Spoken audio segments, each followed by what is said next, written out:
Hey guys, we are a non-profit organization called The Right Path, and we are working to solve the issue of recidivism around the globe. Recidivism is one of the most fundamental concepts in criminal justice. It refers to the tendency of a convicted criminal to reoffend. Our mission is to determine which countries around the world have the lowest recidivism rates in order to study their rehabilitation process for convicts.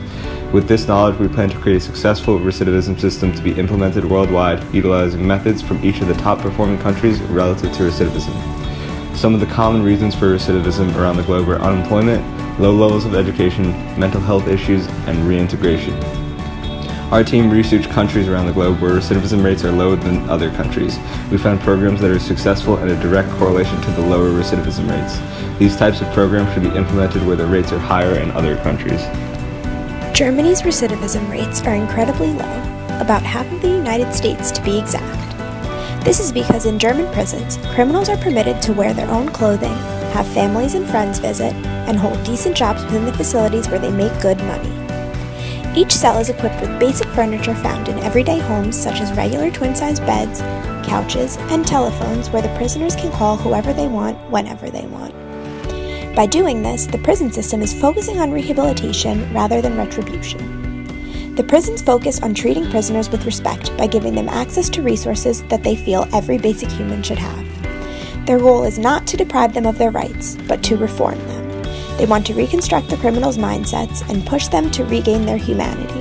Norway has the world's lowest recidivism rate of 20%.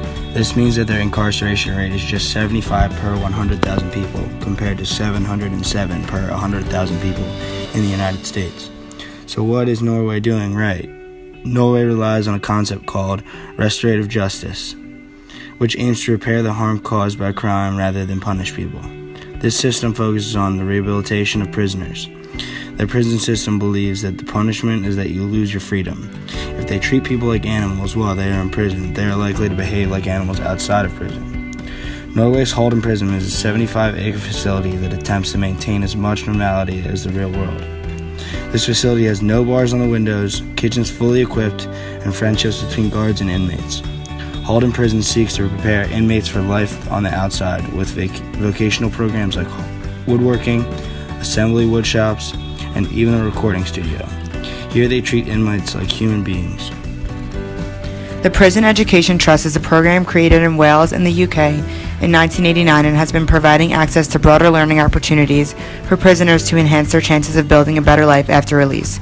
Some of the services that the Prison Education Trust provides are designing and distributing a learner welcome pack, hundreds of face-to-face advice sessions, group study skill sessions, building links with colleges and universities, expanding the advice provision to Through the Gate, which is providing advice to individuals as they apply to attend college upon release or aim to continue their studies in the community.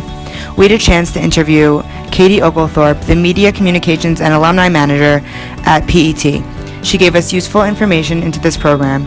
Katie explained that the PET works in all of the 118 prisons in England and Wales. Katie said that education can be an effective path out of crime through increasing the likelihood of gaining employment, improving well-being, building social capital, human capital, and improving the culture inside prisons.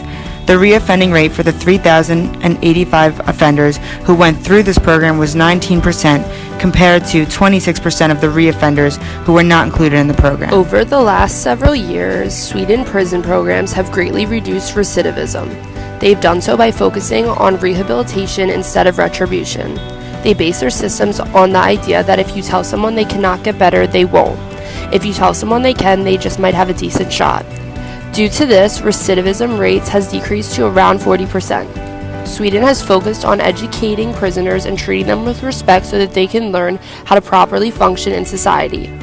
These reforms have allowed Sweden to close a number of prisons in the last several years. One of the things Swedish prisons do is an open prison. Open prison housing resembles a college dorm and has many community spaces. Prisoners are able to commute to jail and visit families while electronically monitored. We believe that all of the successful programs we discussed should be implemented in prisons in countries where the recidivism rates are high. Lastly, India is also one of the more advanced countries in regards to recidivism. Their rates started to drastically decrease when they implemented a new innovative solution to the problem of recidivism. India implemented a system that combines the criminal justice system with drug treatment. What this means is that they will offer people suffering from drug abuse lesser sentences if they agree to participate in monitored rehab programs. This is very effective for lowering recidivism because drug abuse is one of the leading causes for people finding their way behind bars. If inmates are able to become properly rehabilitated from their drug abuse, this reduces the likelihood they will revert back to a life of drugs when they are released, furthermore, reducing their chances of being reconvicted.